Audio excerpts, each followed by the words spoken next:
Hello, everyone. Welcome back. Today we are talking with Vanessa Morgan. Welcome, Vanessa, to the podcast. Thanks for having me. I'm really excited about this topic because I think that, and I've done this too here at the Curious Around podcast, where we talk about attachment, but between parents and kids. But I want to really focus on the attachment within a couple because sometimes parents wonder, the way that they are within their couple and how they are communicating together, conflicts together, is that having an impact on their child? So we're going to have a look at that in, from an attachment perspective, as well as, emotional development for our kids. So first, I'd love to know, what is attachment so that we're all on the same page in terms of the definition? Yeah, so attachment really started with the study of infants and how the infants attach to their caregivers. And this study evolved to include those behaviors that were observed with the infants and how they apply to adult relationships. And what the researchers found is that there's very kind of accurate behavior markers that are carried throughout the lifespan in terms of attachment. So attachment is basically a set of behaviors and responses learned in relationships for how to navigate them, both in seeking proximity, so closeness and togetherness, and in getting some autonomy, space, that kind of thing. I think it's so important for us to kind of understand ourselves. And I think attachment is a big part of that, right? Like it might help us understand why we are, behave in certain ways or expect certain things in relationships. Do you also agree? Is this something that we should know about? Because I feel a lot of people are talking about it, but when I speak with friends, they're not entirely sure of what it is. And they kind of diagnose themselves with certain things and it becomes a little complicated. So are you seeing the same thing? I think we should know these things responsibly, meaning we always have to have a dose of curiosity and humility when trying to fit humans into boxes, right? Like the purpose of having these categories are really to kind of help inform treatment or help us think about the behavioral patterns that are common among people. But humans are so infinitely complex that it's really hard to say one thing that's true, even when it's about a group of people that have similar behavior pattern, right? So it's like I want to be open to it. I think this information, it certainly changed my life and my relationship. So I think it's very powerful information, but I think we have to be responsible with how we consume it and how we also kind of think about our own attachment styles. Right. And not also label the person that we're with. Yeah. I think it goes both ways, right? Yes. Focus on our own attachment styles. Yes. So now that we have a little bit of an understanding of what it is, can you break down a little bit about what the different attachment styles are? And I guess I going back to what we just said now, I don't want people to start labeling themselves and their partners, but I just really want them to have an understanding of perhaps why they're doing certain things within a relationship. Yeah. So attachment categories are basically adaptation for the infant learns for their own kind of survival or how to kind of regulate their relationship with their caregiver. So it starts out as kind of like a signal response dynamic that conditions the infant how to respond.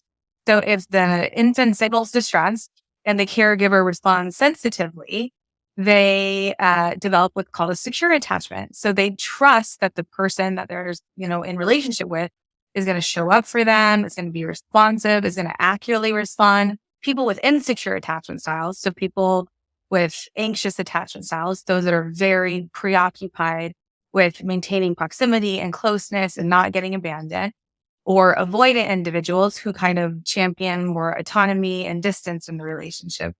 These people had caregivers that were either inconsistent, so they had a lot of feelings and a lot of, fawning over the child at moments and then would be kind of abandoning in others, or they were just kind of consistently distancing. Emotions weren't valued in the family. And then there is a fourth category, which is called disorganized, which is kind of like hard to find any predictable set of behavior patterns. And this one is the one that's most associated with developmental trauma. Although honestly, I think the more that we start learning about the brain and trauma and how to navigate it in therapy and psychotherapy, we're going to start seeing that all the kind of attachment adaptations do result from some kind of developmental trauma. But besides secure. So you mentioned that word regulate, and I think it's really important for us to kind of talk about that just a moment because, we talk a lot about regulation here at Curious Neuron and how important that is and how we need to help and co-regulate with our child. So what's interesting to me is we're talking about this in childhood and now saying that it could not trigger, but trickle into our adulthood, right? So are we as adults still looking towards the partner that we're with to regulate us or to help us regulate?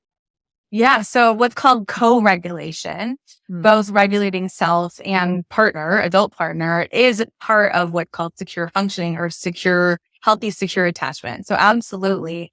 I kind of think as the parents in the household as like the master nervous system, right? The right. children are going to Yeah. borrow from how regulated or how well those nervous systems are doing and learn from how their parents, cope with feelings and emotions and help each other with those feelings and emotions. So absolutely, there's a Right. correlation there.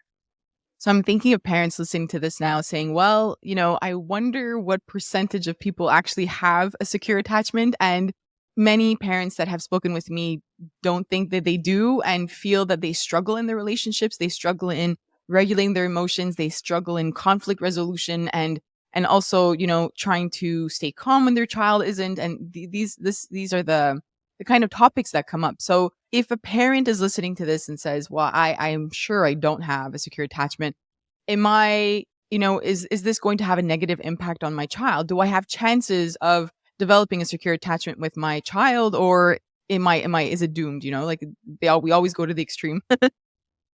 Yeah. So I mean, they're correlated, right? The parent's Right. attachment style and the child's attachment style, there is correlation.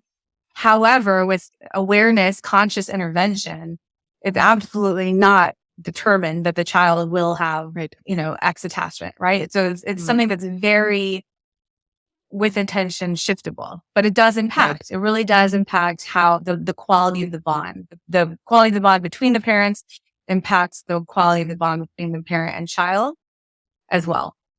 Right. That connection piece, right? And you mentioned sensitivity. I think it's so important for us to just highlight that for a second, because I think as parents, we also think that, we need this sort of playbook and we need to follow so many different rules. But truly, that sensitivity part, that connection part is really important for our child.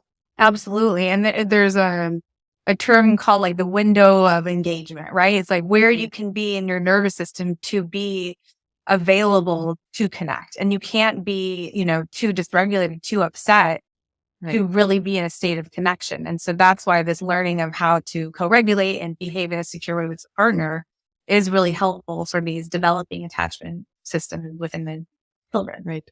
That's why I think it's so important for us to kind of place more focus on parents, especially new parents. I think that we have such a reactive sort of healthcare system, and especially with mental health, and we wait, right? Like I remember my parenting classes here in Montreal, and it was just like how to hold a baby and what to do when they wake up and how to feed them, which is important, obviously. But in retrospect, I really wish that even myself as a neuroscientist, I had studied emotions, but never really applied it to myself. I'm not a therapist of any kind. I just studied it in the lab, and only after I had a child, I realized, wow, I knew what to do for her, but I didn't know what to do for me. And nobody had really taught me that. I wish that there was some sort of conversation around that. Yeah, I really hope kind of the mentality around couples therapy becomes more preventative in mainstream Right. culture, right? That people just kind of Right. go and Mhm. do checkups, like people go to their annual physicals, hopefully, right? Is Yes. they're doing the same I kind of thing wish. of how are we doing around conflict management? How's our communication? Just these skills that we don't necessarily learn in school. And if we don't learn them growing up in our families growing up, or even if we had great childhood, but like the fit between our parents' personality and our personality was off a bit, like it doesn't have to be some huge trauma. It can be these little Mhm. things that we just need to, Right. learn in adulthood how to be relational with ourselves and our children and our Mhm. spouse. Right. I agree. So it's so important. So now, I'd love to know. We understand the attachment styles.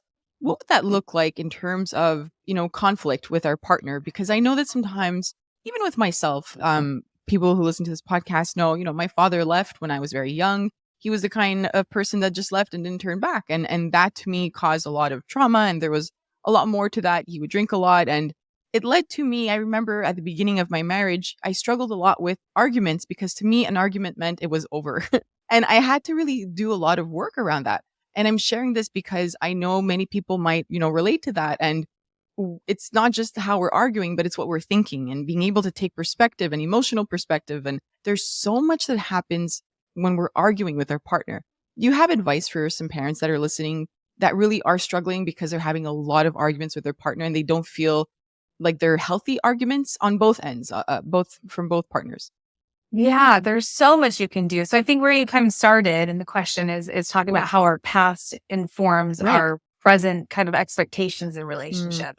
And I'm sure someone like you thinks a lot about neural patterning, right? So the neurons that fire together and wire together. So it's got a lot of experiences in childhood that taught us it's absolutely safe to depend that someone's going to be there.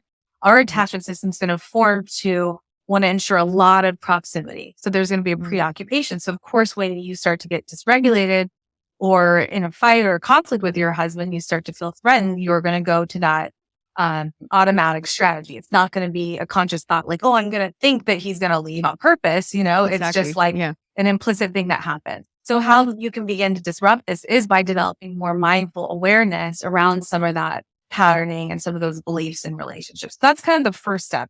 Is a lot of times people over focus on their partner and what their partner is doing. And that's because they're True. longing for a corrective experience, right? That inner Mm, kiddo wants to have that stable attachment figure that doesn't leave so badly, right. right? But unless their wise adult self can come and kind of articulate that and help them calm down and say it in a way that it's relational to their partner, it's just going to scare the partner off because they're like, what is this unconscious stuff about, right? Like, this Right. is just about thoughts or about this. I would never leave them, Exactly. and so they don't get what it means to their partner necessarily. They just become reactive back and forth. So I would say stop the reactive cycle. Try to Mm, become more conscious of the pattern. Patterns don't lie, right? Patterns are predictable. And so when you can kind of start noticing, okay, when I do this, then they do that, then you can really start to see where you may have some change to do or some places right. you can intervene and behave differently rather than just falling in the same cycles over and over. I would say even a cycle that we have to think of is when I think this, I say this, or I act this way, right? Like for me, it was more of that. My thoughts, and I like to think about it with your thoughts, your feelings, and your thoughts and your behavior, how they're connected. And when we kind of see that image in our mind of that connection, it helps us because sometimes it's like this thought that lasted 1 second, and that leads to us feeling a certain way, even if the person didn't say anything, but we might have a certain feeling or a thought that leads to us saying something and we're like, oh, I didn't mean that. And then the person's like, well, I didn't mean it that way. And then you're stuck in this cycle as well. So there's so many different cycles that we can get stuck in. If the person, I'm thinking even people that reach out to me that feel that their partner doesn't have insight. For example, partners who are very close with in terms of their emotions and feel that they're not sharing their emotions, or that partner that says I'm fine when they're clearly not, or the partner that lashes out so quickly. There's so many different types of partners that we can have. How do we, and I love that you said kind of like focusing on ourselves. So how do we start that reflection piece if maybe we don't have insight yet, right? Like maybe that somebody who's listening to this says, well, I know that I, yell very quickly. I know that I feel a certain way, but I don't know how to identify where that problem is. Like what the set of beliefs are that are informing that reactivity or Right. Like if we're reflecting on this, I love that piece that we have to start like thinking about what's going on and stopping and looking back and saying, why did I say this or why did I do this? But how is that how you begin? Do you just think about it that way, or are there certain questions that you should be asking yourself? I think there's several ways. I mean, one way that comes to mind is really starting with like, okay, what am I needing in this scenario? Like why even That's simple good. acts, and I Yeah. do this in my relationship with my husband now. I play out the Right. scenario before he says something. I think, okay, Mm. how am I hoping he's going to respond? Do I want empathy from him? Okay, then I know it needs to come out like this because if it comes out Right. critically, it's probably not going to solicit the empathy that I'm wanting, right? So first I try to check Mm. in with, right, what's my need in this and how do I want to show up and take care of myself around that, Mm. right? And so often people kind of are abandoning their own needs by bringing things to their partner in an overly aggressive or unprocessed way. Right. So I'd say the Right. first piece is think about your needs.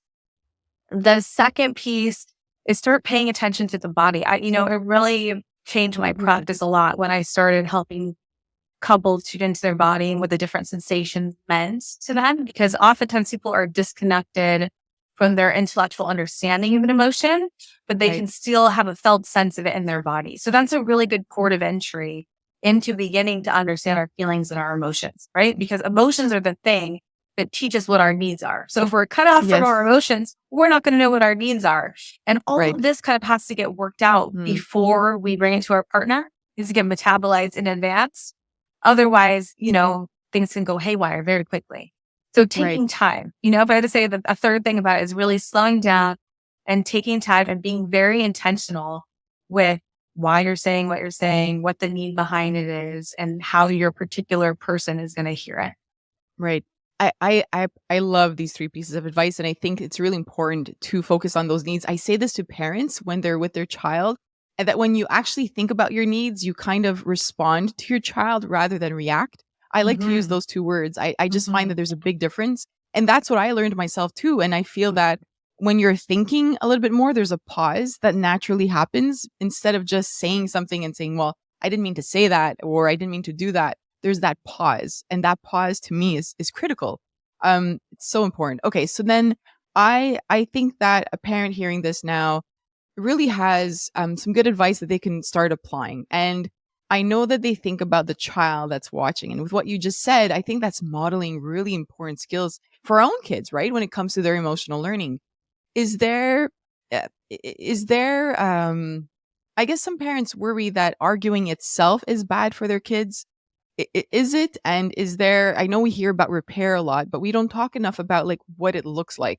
So if there are lots of arguments in a home right now, is this, I'm going to use the word damaging. I don't like using that word, but it comes up in emails. So is it damaging a child's emotional development and their attachment? I want to kind of start with priming this is I don't think that parents in general need more things to feel guilty about. So I don't want to say yes, you're damaging your child and be an alarmist about it. But I have to be truthful that yes, of course, children, you don't even have to be arguing. Like any discord in the relationship, children pick up on.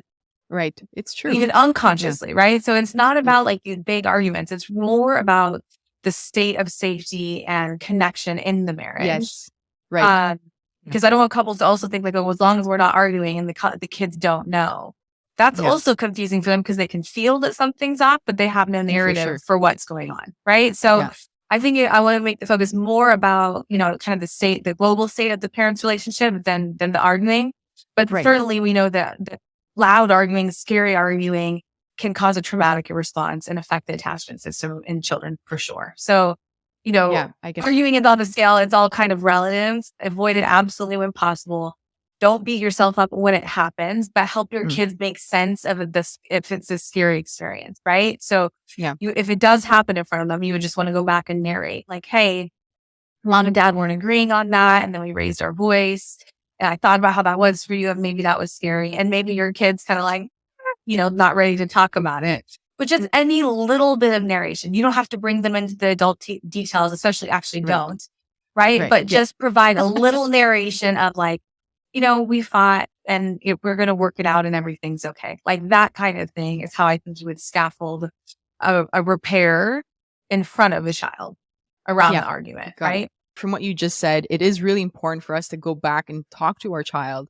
Because I think sometimes as parents, we don't want to stir it up again, right? Like maybe our child was upset during that time. Maybe we don't even want to talk about it, but it is important to come back and just make sure our child is okay. Yes, that cohesive narrative is actually what people find is a protective factor in developing secure attachment.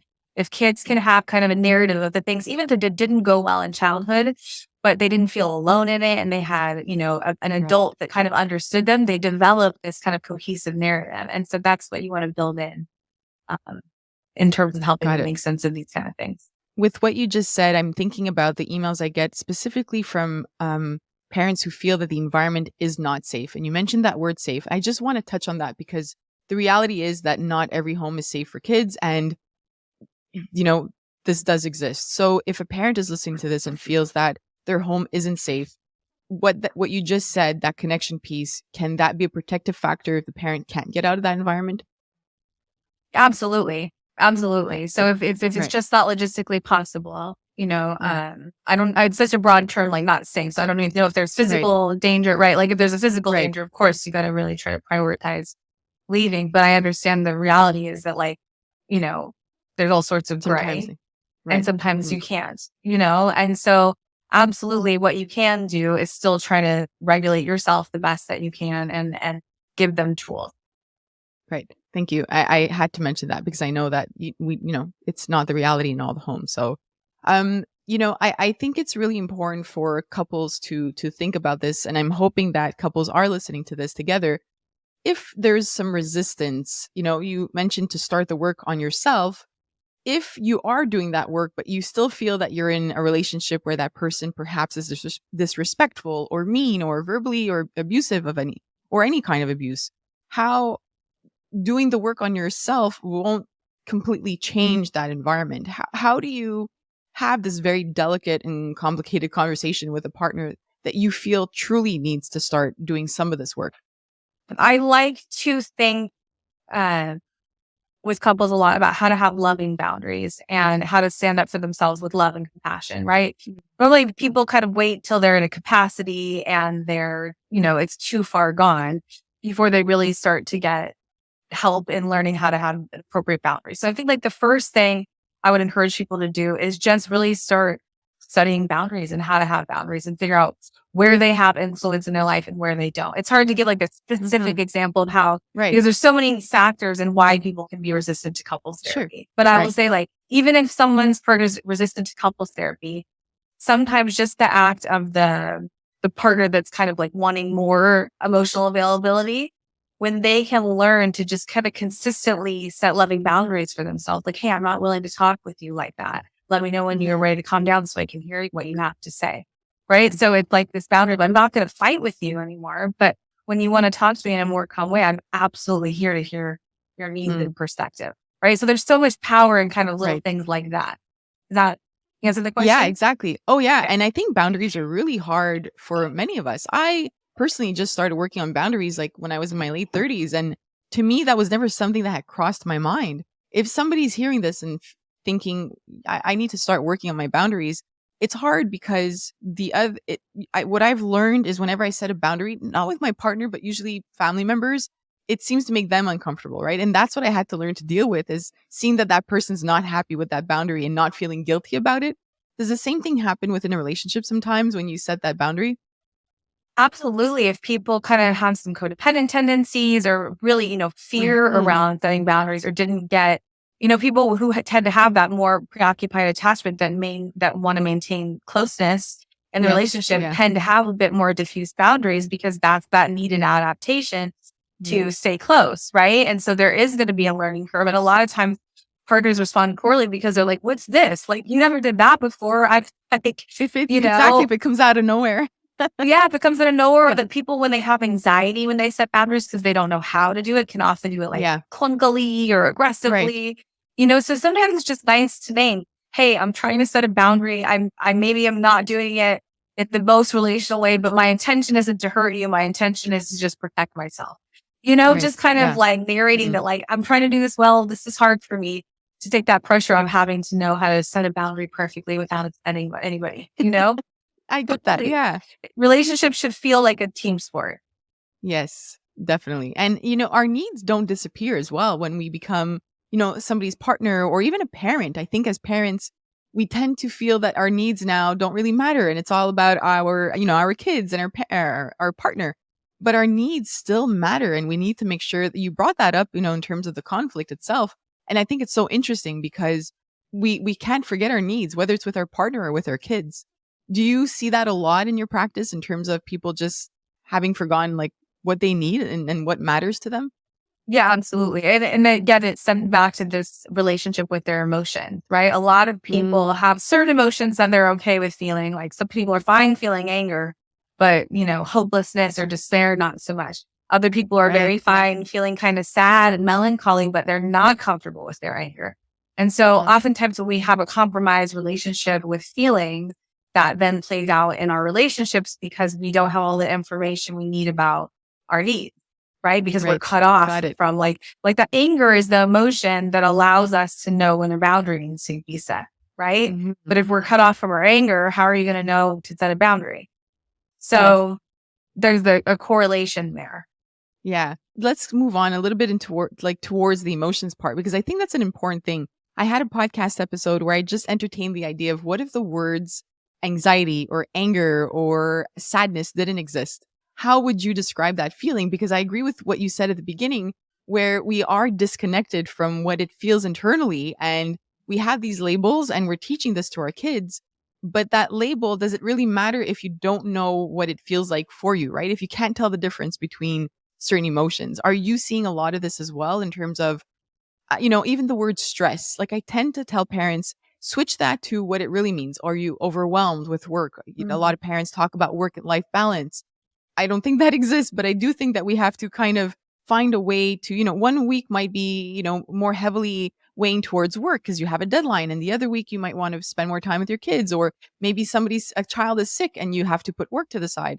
All this to say, I think we are disconnected, as you said, with the internal state of that emotion. How do we begin that work if, we grew up in an environment where we learned to push our emotions away, which probably led to the fact that we can't, figure out what that emotion is deep inside or that feeling. How do we start that kind of work to become more attuned with our emotions? Great question. So, again, I think one is ways through the body, right? The other Right. way is through kind of mindful journaling. So kind of when you wake up in Mhm. the morning, a lot of times people have, dreams about things that are on their mind, or so one practice that you can do is just kind of start in the morning without having any real set agenda about what you're going to write about, just whatever starts coming to your mind. And that's a good way to start seeing some themes of things in your life about maybe, True. where you're feeling a little lonely or a little in need of more support, that kind of thing. I would look at where the conflict is in your relationships, right? Mhm. Is like when you're resentful that your spouse doesn't do XYZ, that is often an indication that there's a need there not being met. So Right. look at kind of Yeah. your strong emotional reaction to certain things. When you feel triggered, understand like, okay, why am I feeling triggered on this? I Mhm. probably have a need for safety or a need for clarity or predictability, like, so Right. just starting to try to Mhm. understand when we get in these really intense emotional states, Mhm. the meaning that we're making of the situation around us. Um, and then also kind of the meaning that we're making like of our own ability to take care of ourselves in that circumstance. Right. I get that. I love that.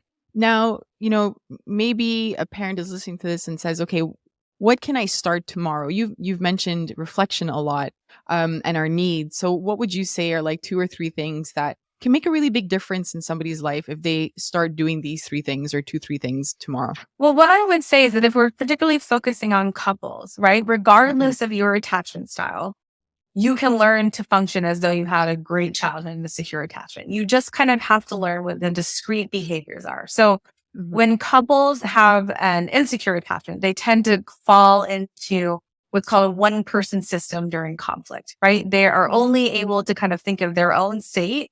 They're not able to think of their state and how they're coming across to their partner, what might be going on for their partner. True. So Mm. the first thing that couples can do is really begin to learn, from either reading a book or getting a couples therapist or something, what these secure functioning behaviors are, and then making sure that their marriage is kind of running according to these principles. So what are some of these secure functions? So couples that can compromise, right? So when you can Mhm. say, here's my need, what's your need? How are we gonna make this work for both of us? Win-win or no deal. That's a secure functioning thing. Good co-regulation. So both of your Mm. ability to kind Right. of say, hey, you know what? I'm too upset right now to talk about this. I'm going to come back to you when I'm calm and we'll talk about it then.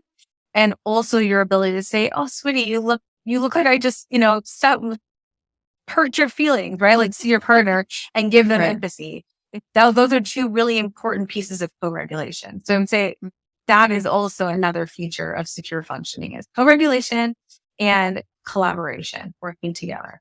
It's interesting. As you're saying this, I keep thinking about like parents with their kids, and it's the same thing, right? What we want to do with our kids, it doesn't disappear once we're adults. We want that from our partners, and we need to give that to our partners as well. I want to say like the attachment relationship, absolutely the same. It's the same regions of the brain they're firing, there's a lot of overlap. But there's a nuanced difference in adult relationships that we need to bring. Like parent child Mhm. relationships are unilateral. We are all accepting of our children just as they are, right? We may correct the behavior, but there's this unconditional love.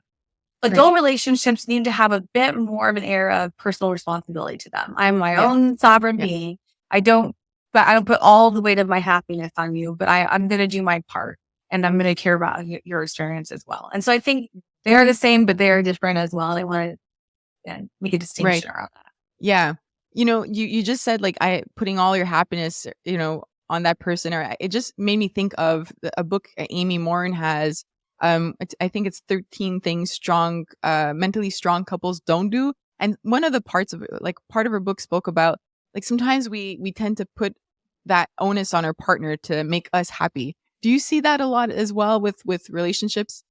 Absolutely. That Mm. people kind of, that's another feature of insecure attachment, right? Is the Uh, self-activation piece, is that there's when you don't kind of have the proper attunement or scaffolding from a parent growing up, it's harder to know how to meet your own needs, right? And so there's a breakdown in that agency or self-activation in relationships. We kind of see people with their regressed ability to take care of themselves mm, um, when they have insecure functioning. But you can totally learn in adulthood. Like that's the great thing that I love about what I do is that like there's no need to be alarmed about these things. We have enough science now, enough practitioners that know what they're doing now to really help couples move from these stuck states to functioning in a way that's, best for the whole family.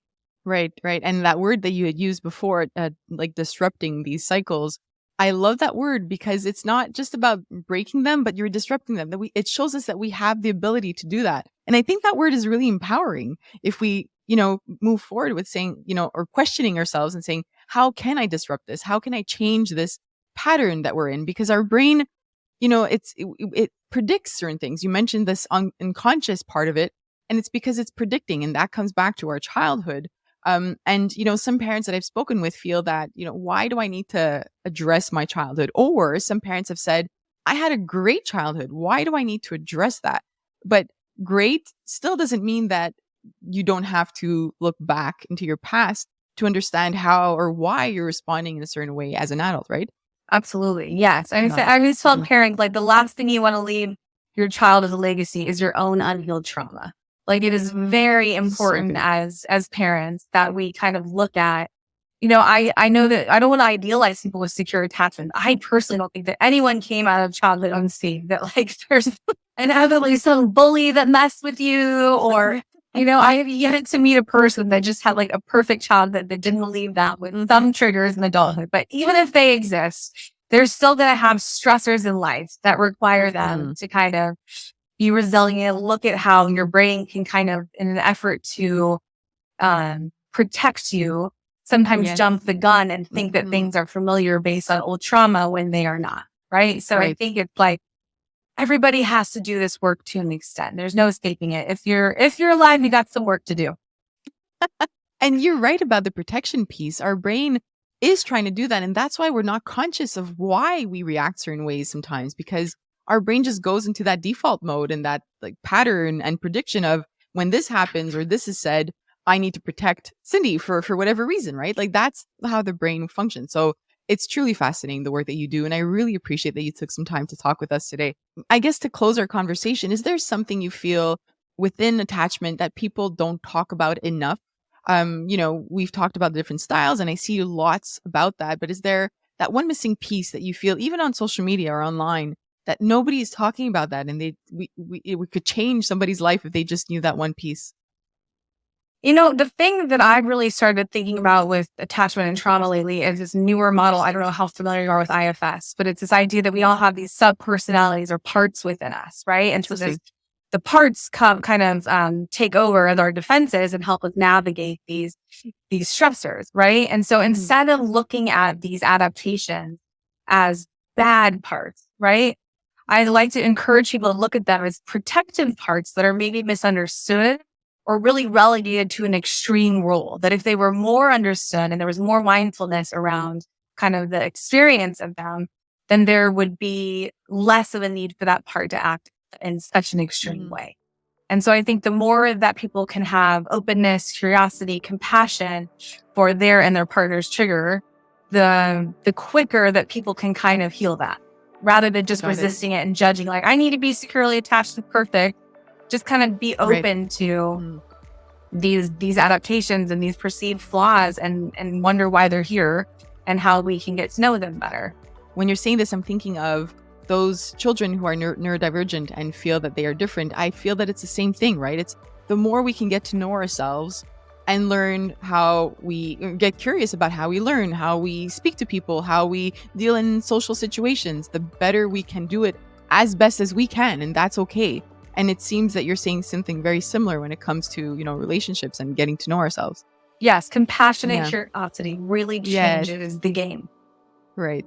Thank you. That is everything that Curious Neuron is based on. Curiosity first, which is why it's called Curious Neuron, and the compassion piece for ourselves and for children. So what a way to end it. Thank you so much, Vanessa. I appreciate everything that you do, and I can't wait for everybody to follow you online. Thank you. Thanks so much for having me.